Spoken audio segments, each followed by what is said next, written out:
As we approach the United States Grand Prix, it's time to talk about upgrades as the development race is set to take centre stage at Austin. With the way this year's racing calendar is scheduled, Austin is the destination for the entire grid to introduce significant upgrades, and I'll give you all the information regarding said upgrade packages right from Mercedes and Red Bull down to Haas and Racing Bulls. So don't go anywhere. Let's start this video with Haas. Haas are enjoying a great season in 2024. They are 7th in the Constructors' Championship with 31 points on the board. The VF24 generally has fared well around almost every circuit. The team bought its first major upgrade package back at the British GP, which revolved around the car's floor and side pods. These upgrades were aimed at improving the car's overall load generation, which on-track results proved to have worked. The same also confirmed by team principal Io Komatsu. While those upgrades did improve the VF24 in general, the 2024 Haas still showed deficiencies around medium speed and at instances around slow speed corners. So the team are set to introduce upgrades at Austin to work on these issues of the VF24. Komatsu back at Monza revealed that the Austin package will be similar to the team's British GP upgrades, and several sources have reported that Haas have a second iteration floor and a brand new front wing specification lined up for the US GP. The new floor is supposed to improve load consistency around medium speed corners, while the front wing upgrade is aimed at improving the car's aero stability around low speed corners. Next, let's focus on Ferrari's upgrades. Ferrari's updates continue with the new aerodynamic package planned for the United States GP. The Maranello team came from Singapore feeling bitter following an upsetting qualifying, but the race pace shown by both Leclerc and Sainz was similar to the front-running McLarens, providing much needed positives. Ferrari introduced a new front wing design at Singapore, which had redesigned flaps focusing more on in-washing, providing cleaner airflow towards the side pods and the underfloor to improve aerodynamic performance in terms of load generation and efficiency. Most expected Ferrari to incorporate flexing into their wings, but viewing onboard footage of the SF24, the front wing is still not flexing as much as either McLaren or Mercedes. And the team's senior performance engineer, Jock Clear, mentioned that Ferrari's aim with the new front wing was to generate stable aero performance without incorporating too much material flexing. Following this, Ferrari are preparing the final set of upgrades for Austin, confirmed by team principal Fred Vasseur. What the new Ferrari aerodynamic package will touch upon is still unclear. It could involve tweaks to the car's floor and diffuser, with further micro-aerodynamic interventions. The important fact to note is that not only are these upgrades aimed at improving the SF24, these parts are also aimed at generating data to develop next year's Ferrari. Next, let's focus on Mercedes upgrades. Mercedes endured a disappointing weekend at Singapore and has had below par outings since racing resumed at Zandvoort. The W15 has been the fourth fastest car at best, struggling with a range of problems. The biggest problem Mercedes are facing right now is getting the car into an operating window where the W15 performs consistently lap after lap. Having sessions up to 4 races with back-to-back floor comparisons, Mercedes seems to have identified where the problems lie, and the team are prepared to introduce a comprehensive upgrade package at Austin to work on the W15's issues. This upgrade package is set to consist of 3 major parts, those being a new underfloor, revised front wing and side pods. The new floor is aimed at generating more downforce certainly, but is also aimed at improving the airflow along the floor to improve the car's performance consistency. Mercedes are expected to debut a side pods and front wing upgrade at Austin. The side pods upgrade is tipped to be Mercedes adapting the overbite style side pods in their own way, while the front wing upgrade is reported to incorporate leading flap element revisions focusing on more in-wash to better circulate airflow towards the floor and side pods.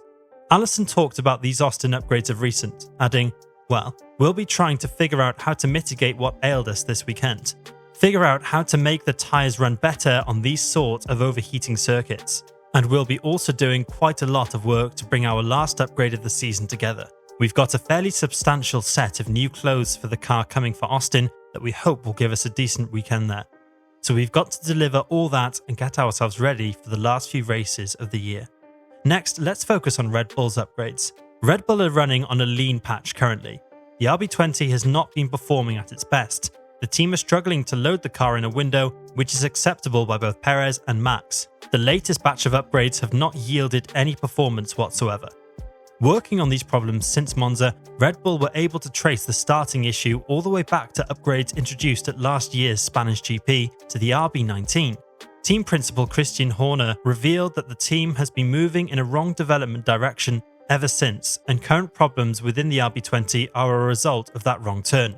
So for Austin, Red Bull are set to introduce a massive upgrade package, making drastic changes to the RB20, which will start from the floor itself.